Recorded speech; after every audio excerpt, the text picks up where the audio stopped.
Hey, everybody. Welcome again, dear Lawyer Forward audience. I'm Mike Whalen. As you know, in these sessions, we are talking to our friends about how to get to the next thing. We're moving from, we put our practice online, there was a panic. Where are the buttons and the facey spacey and the interwebs? And we put all our stuff out into the cloud, wherever that is. And now we want to know what to do after this. Do we change our practices? Do we add services? Do we change the way we deliver? We don't know. So we're figuring it out, and we're getting our smart friends like today. Damien Riehl is with us. Before we get to Damien, I want to point out, remind you that we are talking about all of these sessions in the Lawyer Forward Facebook group. So what you will see is we'll title the videos on the Lawyer Forward Facebook group and then start a thread about it. So we'll watch it for the hour. The speakers will be around for that hour and the hour after, and they're just pinging around. Everybody's just bouncing around ideas. So you'll be able to get the same effect that we got at the live event in our small group sessions when we would chat with each other. So make sure that you get on the Facebook group and you pay attention to that. We'll also send it by email. So today, speaking of technology that we should already know how to do 20 years ago, Damien Riehl from Fastcase is here to tell us about Microsoft Word. Damien, how are you thriving in the apocalypse? I pointed out earlier, I did read today, you can't call it an apocalypse if you're getting fat. That's a rule. And as someone who's eaten brownies every day for 2 weeks, I don't think it's an apocalypse. But this strange moment, how are you doing? I think I'm doing fine. I've been working remotely for a long time. My current job is I spend Monday through Wednesday in Fastcase in Washington D.C., and then I come back home Thursday through Sunday in Minnesota, where I am right now. So it's really gone from just Thursday through Sunday at home to Sunday through Sunday at home. So that's largely it's not too much different, and it's frankly more time with my family. So I'm lucky that Fastcase is doing well during these times, and I'm very grateful for that. So That's I'm doing crazy. great. Thank you. I didn't know you were flying back and forth. I have said many times, me working from home is easy. My kids working from home is a problem. So it's really, it's really that is making it different. But one of the things that we've found throughout this whole jump, this whole weirdness is, and I talked to George Saharis at Clio about this as well, that these events tend not to create trends. They usually speed them up or amplify them, just make them bounce a lot faster. And one of the things that I'm finding, that I think a lot of us are finding, is that stuff that all those technologists were telling us we should know by now, and we kept going, yeah. All of a sudden it really matters. And so you are going to talk to us about the tool that probably lawyers use the most that I know are operating primarily in Microsoft Word. And one of our most popular sessions at the live event was Michelle Spencer breaking down how to use styles, right? Which is just fascinating to me that you nerds are all excited about that. So you get to be the chief nerd today and tell us how to use Microsoft Word. So Sure. whatever you got planned, brother, you go for it. Excellent. So really, this is particularly important as we are in our COVID days, because just as lawyers are adapting to our new reality, so are judges. And so the first part of my discussion with you today is going to be talking about how judges have been making the move from paper to reading on tablets for about a decade now. Judges have been assigned tablets to read. So if judges are reading on tablets, as we create things in Word, shouldn't be creating them for paper. We should be creating them for judges who read on tablets. So I'm going to talk a bit about that shift that we're going from paper to tablets. And from there, we'll start, I'll talk about how you can actually make your writing better for the judges who are reading on tablets. So I'm going to share my screen. Share screen. All right. So the focus here is talking about, as we move to our tablet enabled world, we have to use the right tool for the job. My dad is a carpenter, and this obviously would not work well in the real world, just as this doesn't work well for our virtual world when judges are reading on tablets. Whenever I talk about formatting, people think, well, I'm a lawyer, I don't care about how things look. This is just lipstick on a pig. But we as lawyers think, of course, substance is the most important thing. But next to substance, presentation does matter. You would not go to court with this kind of suit, nor would you dress be able to speak to courts by saying, and then I was like, and then she was like, and then I was like, and then she was like. In the same way, you wouldn't write in a way that doesn't bring you respect. So just like a font, some fonts are really good for the job. This would not be the best font for the US Supreme Court for obvious reasons. So when you think about there's a spectrum of super appropriate and not appropriate at all, you want to figure out where in the spectrum you want to be. So we historically as lawyers have written for paper where we should be today writing for screens. So think about the mid-century of the 1950s, people would draft it on paper, go to their secretary, and then the secretary would make it on paper all the way through. In the 80s, that turned from paper to computer to paper. In the 1990s, now we started drafting in computers, and then it goes to computers, and then it goes to paper. That was until about 2000. But today, we're drafting on a computer, doing things on a computer, and then judges are reading on a computer. So really the paper has gone away. So lawyers these days, when they think about I'm writing for this 8.5 by 11 piece of paper, that's not true anymore. Judges aren't even reading it there. So how do we be able to write for these judges like Judge Wellesley from the Second Circuit? This is in 2012. He said, the iPad was a game changer. So this is almost 8 years ago. I can work from anywhere. And this is especially true with COVID. He said, the clerks taught me in 2011 how to do it, and now all of his fellow judges are reading that way. So really, so as judges are reading on these tablets, how should I use fonts, for example, to make that tablet reading better? And one of the fonts, anybody remember Courier? Mike, I assume that you do. That's what typewriters used. And so in the 1980s, all of the legal briefs used Courier. But of course, we don't use Courier anymore because it's a horrible font to read. So that brings me to Times New Roman. Why does anyone use Times New Roman? Because it is a horrible font to read. There are so many better ones to do. Seventh Circuit, if you're reading their style manual, you'll say that professional typographers avoid Times New Roman because it's made for narrow columns. Typography lawyers says stop using it. It looks shoddy, it looks cheap, it connects apathy because it's generally the default. And it was written, Times New Roman was created in 1932, to be able to jam a bunch of text on a page to save printing costs. You don't have to save printing costs. You're generally judged by the word, not by the page. So Times New Roman was the default in 1992. Default in 2007, and that was 13 years ago, folks, was Calibri. And that is a sans serif font. Serifs are the things that you can see on the little circles. Serifs are the little edges that way. Some courts require serif fonts and prohibit sans serif fonts. So generally, the conventional wisdom is if you're reading on paper, you want to have a serif. If you are reading on screens, you want to have sans serif. But really, because the courts require serifs, you generally want to have a serif font if you're going to choose one. So if documents are consumed digitally, and if there is a chance that a judge might print to paper, what do? Well, there's a font set for that. Some of the fonts use ClearType, and what ClearType does is lets you be able to see on screen much like it looks like on paper. So this is what ClearType actually looks like. So it kind of makes the edges fuzzier to make it a bit smoother. So when you print to PDF, it actually looks pretty smooth with that fuzziness on the edge. And so whether you pick a serif font or a sans serif font, generally it's going to look a lot better. So judges and clerks are reading on screens. And when you think about how you read on a screen, there are eye tracking studies that web developers, like I at Fastcase, do a lot of user testing. And so I've relied on some eye tracking studies. So what you see on the screen here is a heat map where people actually track people's eyeballs and see where people look. And so you can see what this turns out to be it's an F pattern. So generally, when you're skimming a page, you look at the first word, you look at the first line, and then you kind of read the first couple of words in each, and then you go down in what looks like an F pattern. So these tracking studies said users generally, when they're skimming, don't read the entire content of a web page. They instead read that F pattern that focuses on headings, and then increases if you put something in a heading that's more likely to be able to be read. So usability.gov, when they talk about how do you want your stuff to be read online, they say, highlight the keywords, use headings, write short paragraphs, and use lists.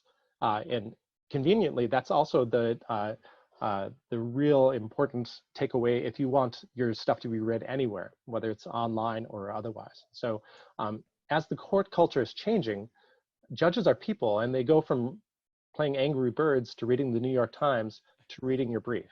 And so query whether when these judges are reading online and the millennial and Gen Z clerks, one keeps the same brain because you read the same way. So if you're flipping from the New York Times to a brief, query whether it's going to be different. Query whether I've always wondered that with judges. Do they train them when they go to judge training to carefully and slowly read the whole thing? Because if not, I got to assume they read like the rest of us, where they're just reading the headlines and jumping down. Well, I can't speak for a judge because I've never been a judge, but I've been a law clerk to two judges, one at the state appellate court level and one at the federal district court level. And I will say that I, as a law clerk, skimmed a lot. That's you're constantly bombarded with words. That's what you do as a judge. You read hundreds of pages a day. And it's impossible not to skim. So if you are writing for, I won't speak for judges. I'm sure the judges read every word. And only when you write it, though. You're right. special. That's right. Every brief is a beautiful snowflake. But I will say that clerks definitely skim because I can speak as a clerk. So if you want that clerk to something to jump out, you want to write the same way as you would as a website writer or a blog writer. Use lots of bulleted lists, lots of headings, so you really get your point across. So write in those F patterns. That's the headings conveniently are in those F patterns. So Bob Ambrogi is somebody who covers technology a lot. And he said, we as lawyers should write like a blogger. You should start beginning with a bang. Don't bury the lead. Use a style guide if possible. And these are really the focus of Bob Ambrogi's article. You should read it if you're able. So we'll be talking about these things a lot as we go forward. So when you think, okay, now Damien, you convinced me. I'm gonna write differently now that judges are reading on screens. How should I do it? Should I just do what I think looks pretty? And really there are objective standards for such things. And these are not subjective things. This is something that has been really focused on for a long time. Because if I wanted to build a car today, I would look to BMW and Porsche and Mercedes to be able to see what is the best way to be able to build a car. If I'm building a document, I look to professional publishers to say, okay, what do professional publishers do? Because that's probably the thing I should do too.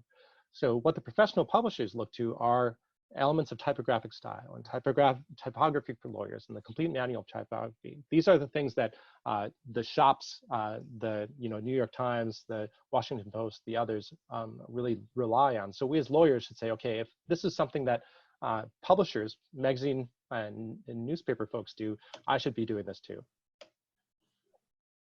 So what should I think about as I'm thinking about how to make this for screenwriting? Well, the first is, what font should I choose? And choosing the default is still a choice. So just because it's just because say, well, my thing came with Times New Roman, therefore I'm going to use it. I have news for you. There's really Leviticus 3:12. I don't know. I haven't looked it up lately. I know. I was just thinking I got to go look that up. Right. But it's Times New Roman is an awful one to read. And some lawyers will say, well, don't they require them? And the answer is no, they don't require Times New Roman. They only require serif fonts. So if you're going to choose it, choose a serif font. But there are so many better serif fonts than Times New Roman. And people say, well, I want to have Times New Roman because it saves me space. But if you look here, this is the same sentence, and there are much better fonts here with Garamond, Baskerville, Gaudi Old Style, and Bell that are actually take up less space than Times New Roman. So you can have a better, less squished font and actually take up less space. And if you're worried about page limits, this is a better way to do it. I don't want to spoil the ending, but do you have a preference? I really like Gaudi Old Style. I was going to say that I like Garamond and Gaudi Old Style are my go-tos. Those are my two favorites, and especially in a page limit jurisdiction, and some jurisdictions still have page limits. You can see Garamond is a really good one for that. I knew I liked you. It's true. And then you also think about spacing. So how should the spacing be, single spaced or otherwise? And most courts require double spaced. But the tricky part is that what does double spaced mean? Because in the newspaper or in the typewriter world, double spaced, if it's a 12-point font, double spaced is 24 points. So that's 2 times. But for some reason that only Bill Gates knows, Word's doublespace is 2.3 times. So actually 12-point font double spaced in Word parlance is actually 30 points. So this actually makes a difference if you're in a page limit jurisdiction, because if you're double spacing, that double spacing makes it actually bigger. So you can see that this 30-point font, if you were to do true double spaced, look how much space you save.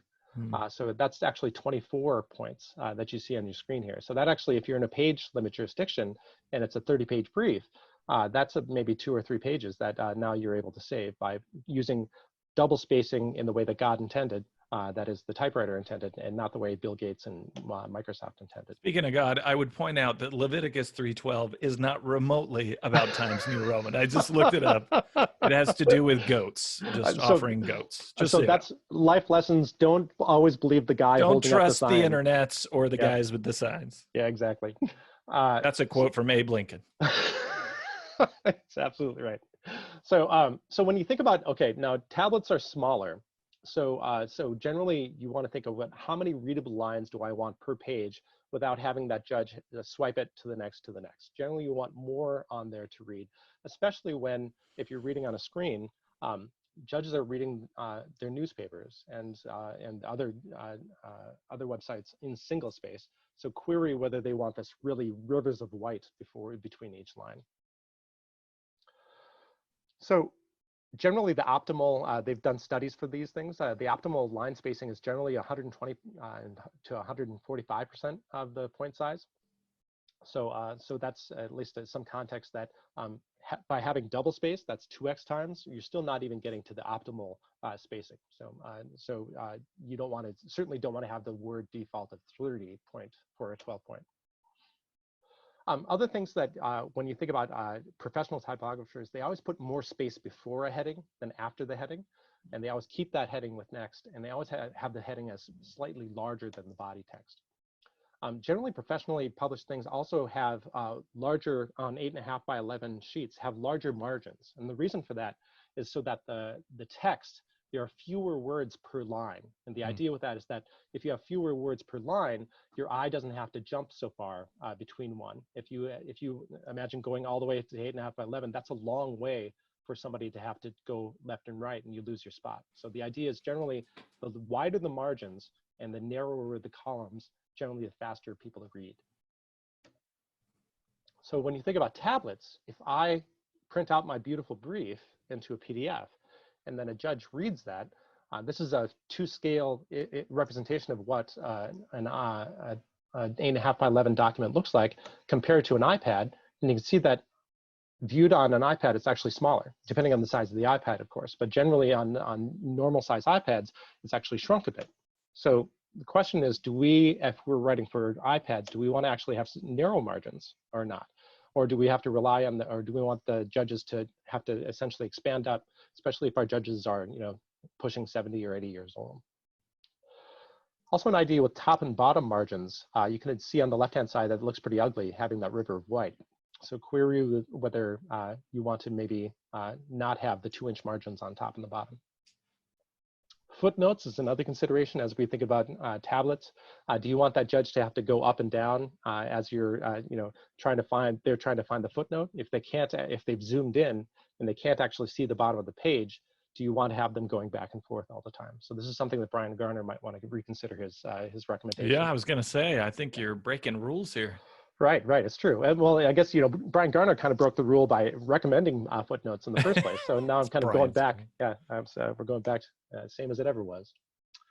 So really the whole point of this is to simplify. You don't want to make more things, you really want to make less. And so by making things skimmable and digestible, there's something attributed to Mark Twain saying that if I'd had more time, I would have written a shorter letter.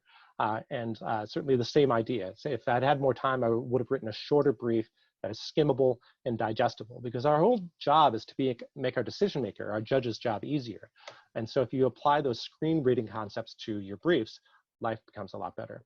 I was honored to be a part of the American Bar Association's Council of Appellate Lawyers, talking about as we traverse this paper to screen world, how do we actually change our brief writing. And so I'm going to put a link, I'm going to give Mike a link to this, but this is the table of contents, essentially giving the recommendations from the American Bar Association's appellate group, focusing on what I'm going to be telling you today. Some of those is talking about hyperlinks. So if a judge is on a tablet and reading on a tablet, wouldn't it be nice if that judge clicks on the hyperlink to take them to the case, or take them to the statute, or take them to the appendices, or whatever you have.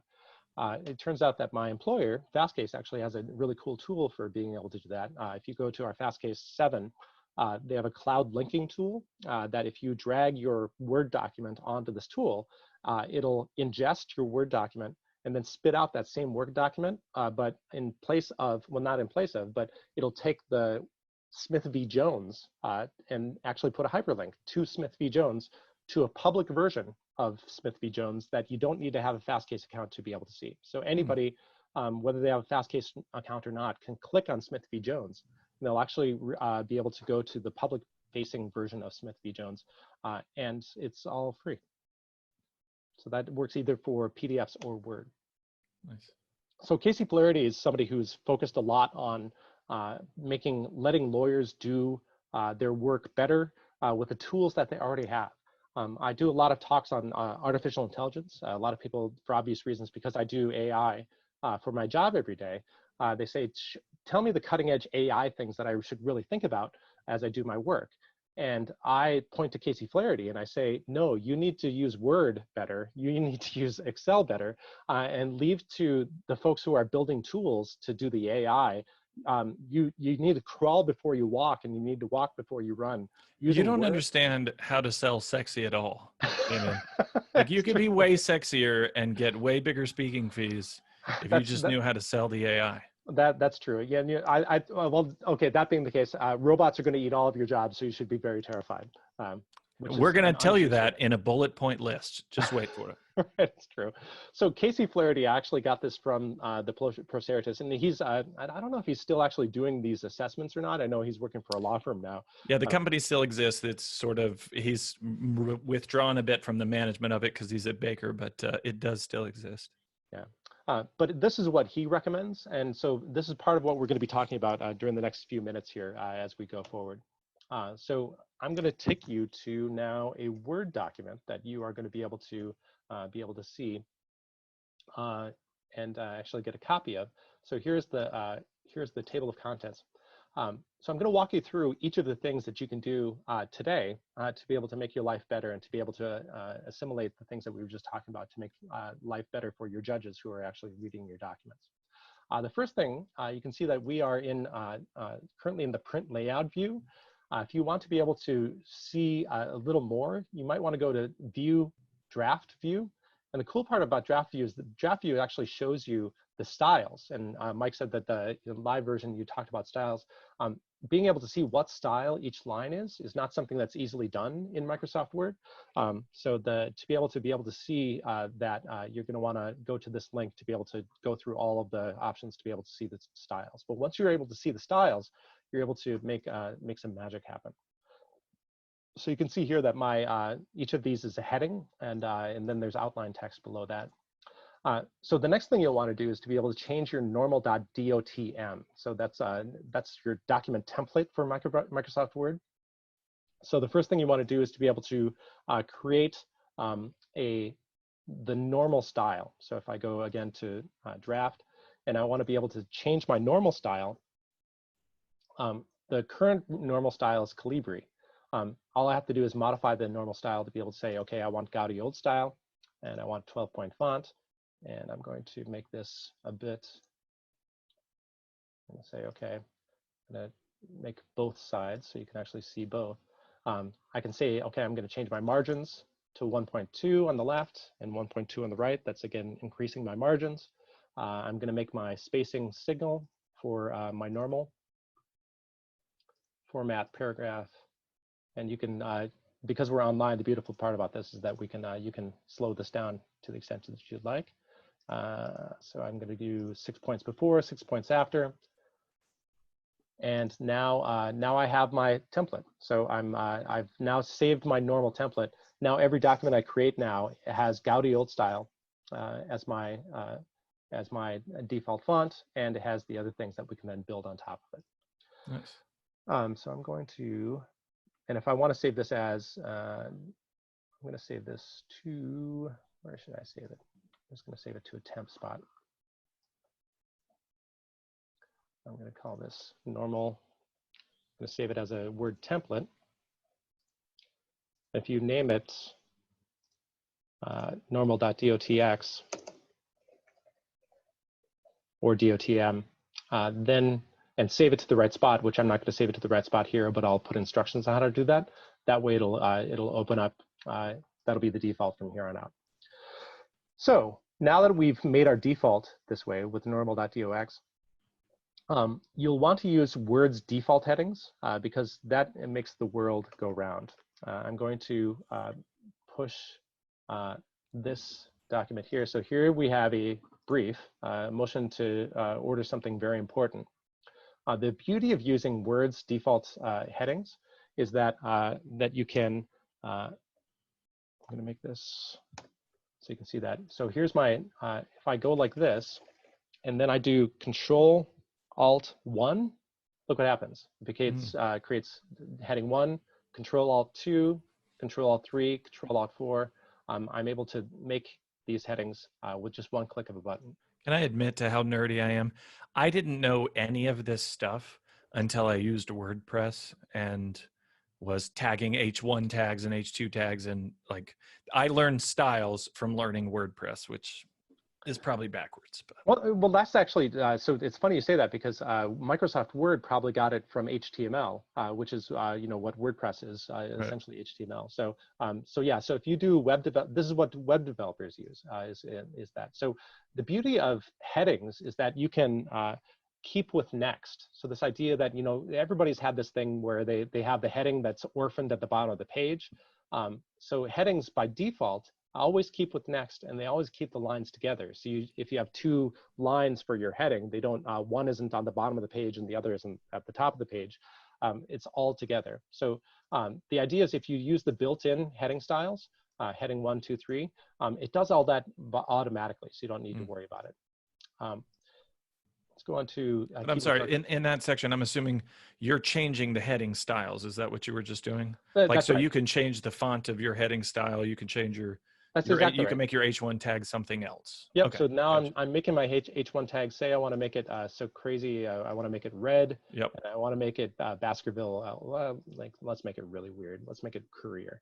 So now you can see that all of my headings, and it's cascading too. So my heading 1 turns into is heading 2 is based on heading 1, and heading 3 is based on heading 2, et cetera. So it's kind of cascading down.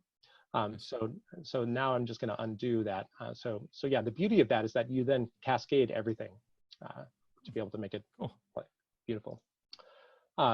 Lawyers use section symbols and paragraph symbols more often than the average person does. So you'll want to be able to create keyboard shortcuts to be able to make that better. The way you can do that is if I go to symbol, I do more symbols, go to special characters, and here's the most common ones, so section symbols. The cool thing is that I've already customized this, but if yours hasn't been customized, you can say shortcut key, and I can say what shortcut key do I want to be able to do this, and I just use Control-Alt-Shift-S, and then I assign it, and then I close it, and now from here on out, every time I do Control-Alt-Shift-S, so I'm going to do that. So if I do Control-Alt-Shift-S, there's a bunch of section symbols like that. Same thing with Control-Alt-Shift-P, and a whole bunch of other things. An N dash, and an M dash and N dash.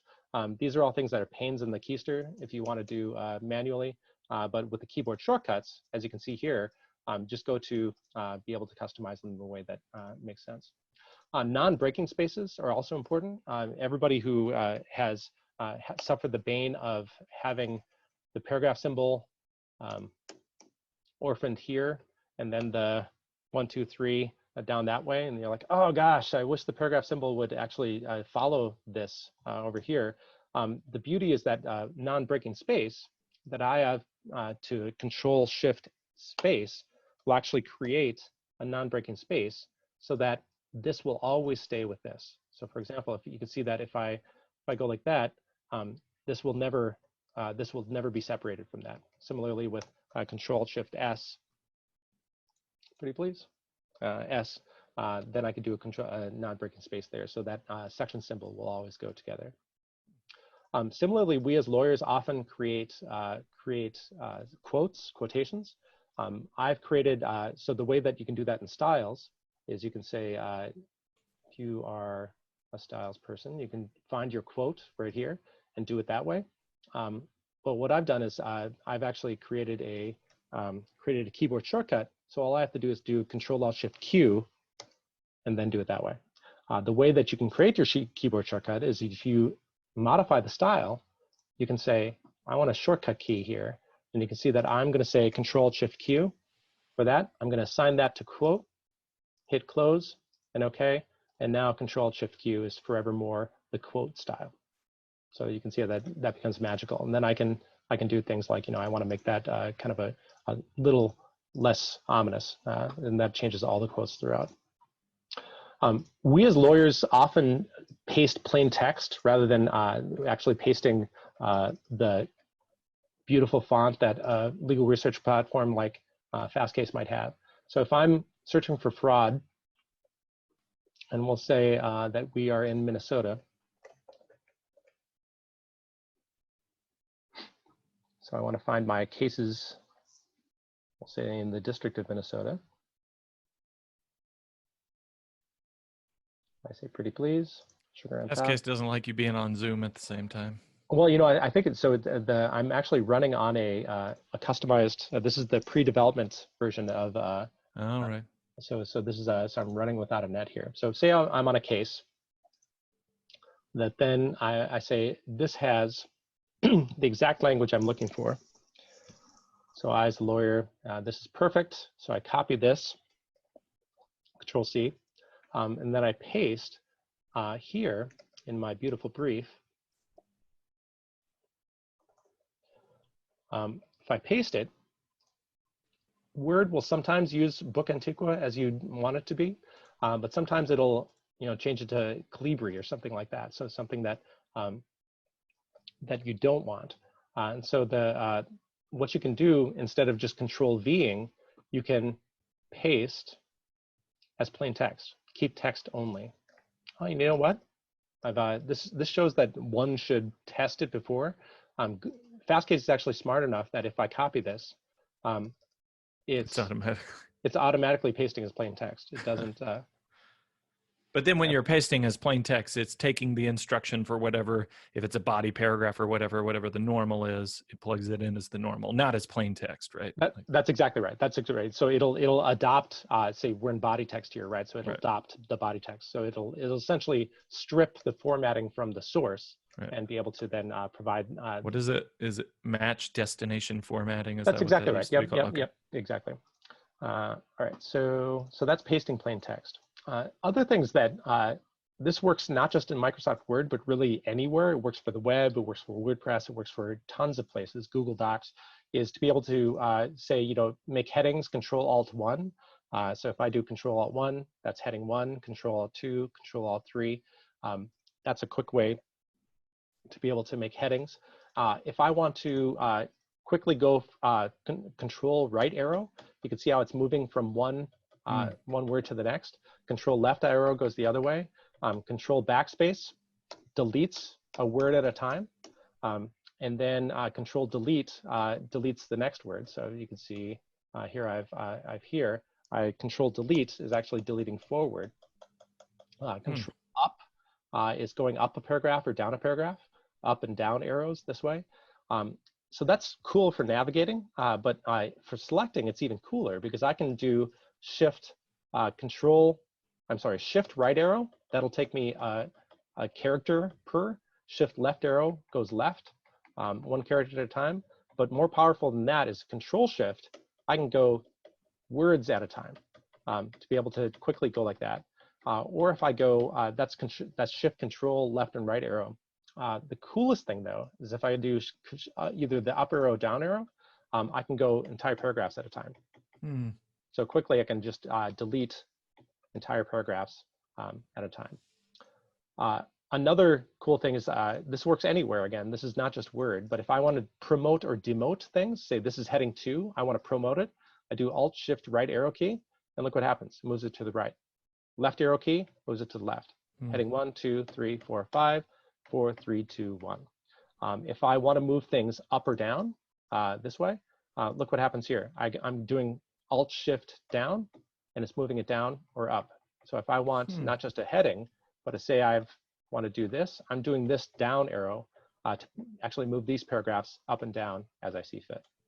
And sorry, the relationship between, so this is talking about the outlines, which is distinct from the different heading types, right? Like, so does it have to be in an outline list, you know, in order for that to work? Nope. Everything that I've just been showing you has nothing to do with the outline. With the outline presets. Yep. So this, okay. All of these things from here through here Right. is everywhere. So you can actually do this in WordPress. You can do this in a particular even in Fastcase. So if I go like this, I'm doing just did Control Shift down and Control Shift up. So if I want to do an entire paragraph of this document, I double click, Control Shift down, and that's the entire thing. If I want to do Control Shift left arrow key, actually let's do this different. Control Shift right arrow key, you can see how it's actually selecting a word at a time to be able to do that. So if I just hold it down, look how fast it goes, and then I can quickly find the thing I need, copy it, and paste it. Another cool shortcut is Alt Tab. So you can see I'm Alt tabbing from here to the Word document, and then I Alt tab and quickly go from one to the other. So if you want to supercharge your drafting, Alt tab and these things are keyboard shortcuts are the way to go. Quickly modifying a style. If you follow these kind of convoluted instructions, so Word makes it really hard to be able to change the shortcuts for some things, but it's going to be worth it, and I'll tell you how. So I'm going to go like this. So I'm largely doing that so that I can see this while actually going to Word's guts. So if you go to File, Options, Customize Ribbon, so I do File, Options, Customize Ribbon, Keyboard Shortcuts. Pain in the butt, but it's going to be worth it. So under Commands, where's Commands? All Commands. And then you go to Format, Style, Modify. Again, this is a bit convoluted, but you'll only have to do it once. You're never going to have to do it again. So Format, Style, Modify. I've created a shortcut key. So I've just said Control, Alt, Shift, tilde, which is right to the left of the 1 key. So if I assign that and close, the cool thing that happens now is that if I want to change heading 3, for example, one way to do it is to be able to go Home, Styles, and then I have to go to heading 3, and then I have to modify heading 3. So that was just kind of a pain to get here. What I just did actually makes it a lot easier. I can do Control, Alt, Shift, tilde, which is shown right here, Control, Shift, tilde, and watch what I do, what happens here. Control, Shift, tilde, and it takes me right to that thing. So if I want to make all of my headings 3s purple, now all of my heading 3s are purple. So literally in 1 click, 2 clicks, 3 clicks, I can change every style in literally 2 seconds, rather than having to go, where is that Home, Styles, and then essentially going all the way over. So anyways, that's quickly modifying style. I use this dozens of times a day when I was litigating. As I track changes is something that many lawyers use, whether you're working with an associate in your or a fellow lawyer. I'm going to start adding things. So now imagine that these changes are something that a lawyer changed. You can do the same thing I had done earlier to be able to do shortcuts to accept or reject track changes. So here, one old way to do it is I can right-click this and say, I'm going to reject that insertion. I'm going to accept that insertion. I'm going to reject, but that's kind of a pain. An easier way is if you use Control, Alt, Shift, right. So let's actually change that here. So I'm going to go to my options. Again, you just have to do this once. Customize ribbon, customize. If you go to all commands, and you can see here, accept changes in advance, accept changes in advance, close. And so what I'm going to do is Control-Alt-Shift up to be able to say, you know, thumbs up, right? And then I'm going to assign that. I'm going to reject the next one. So I'm going to say reject in advance. Reject. Again, this is just once. Reject. Reject changes in advance. Reject changes in advance. So now I do my shortcut key. I do down to reject it, assign it, and close. I could also do previous and next. I won't do that for the purposes of this. But once that happens, watch this. Control-Shift right arrow, or I actually Control-Shift up arrow, accepts it. Accept, reject, accept, reject, accept, reject, reject, accept. And then you go through quickly, do that way. If I'd done previous and next, you could also go through and say next, next, previous, next. Do it that way if you're not really sure at that point. So that is shortcuts for track changes. Modifying your grammar and spelling options.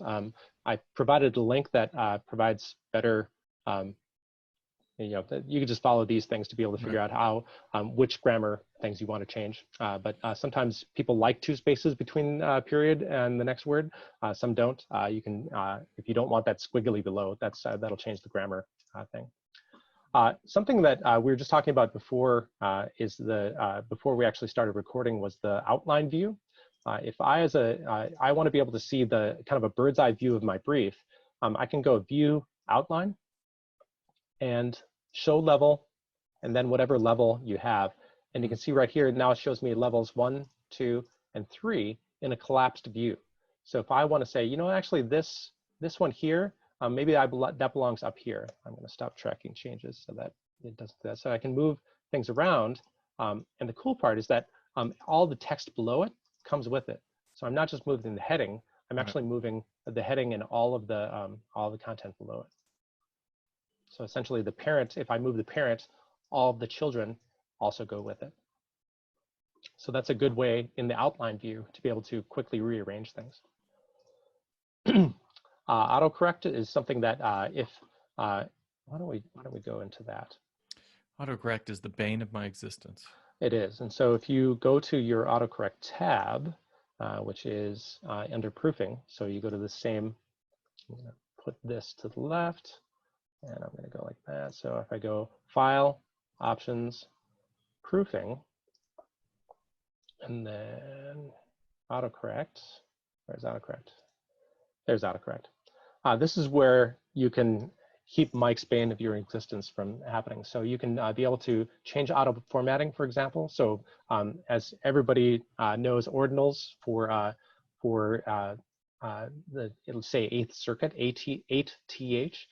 It is supposed to be not superscript under the blue book. It's supposed to be lower. So if you're tired of it changing it to superscript, uncheck that box and your life will be much, much better. Yeah. Other items. So they not just changed the percentage rule, by the way. The percentage of what? I just saw that you get to use the % sign now instead of just the word %, just as an aside. Oh, that's nice. That's will wonders never cease. 2020, guys, 2020. So that's one thing. The other cool thing is that if I want to replace a section symbol, watch this. I can replace it with section symbol non-breaking space.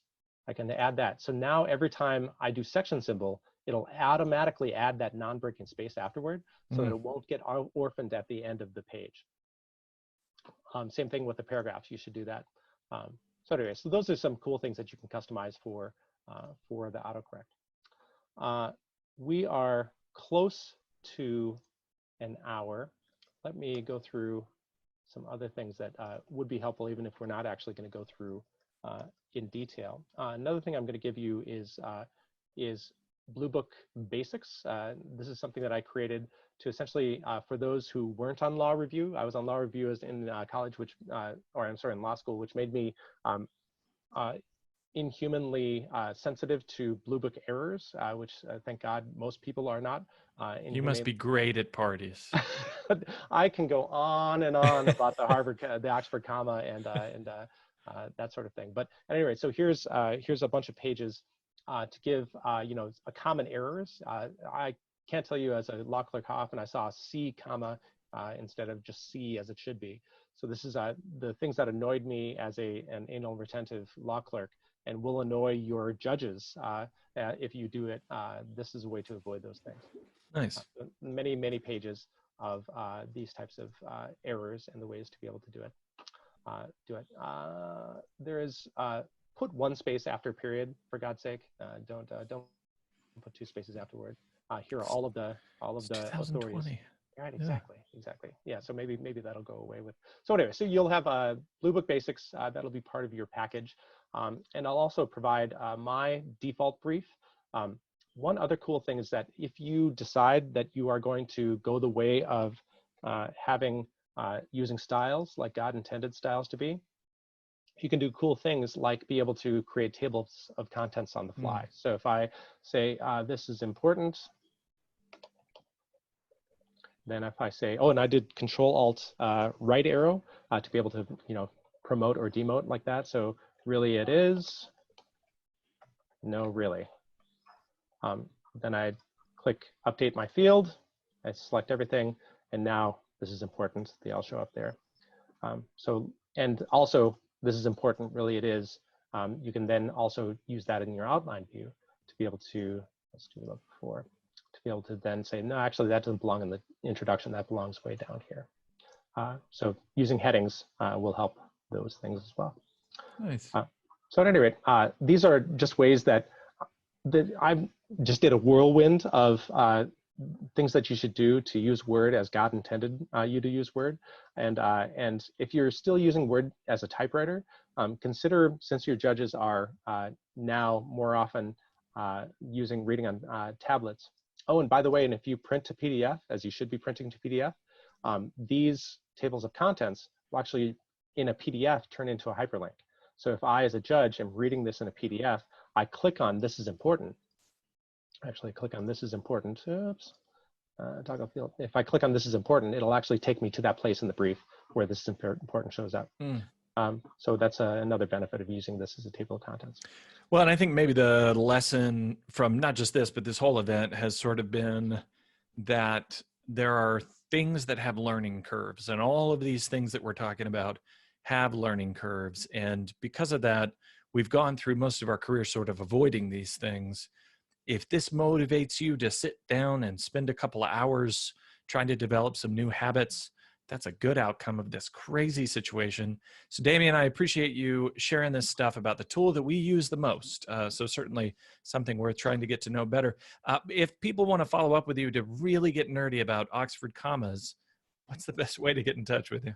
The best way is Twitter, probably. It's at first name, last name, so at Damien Riehl. So I am on Twitter often, and I'll get back to you right away.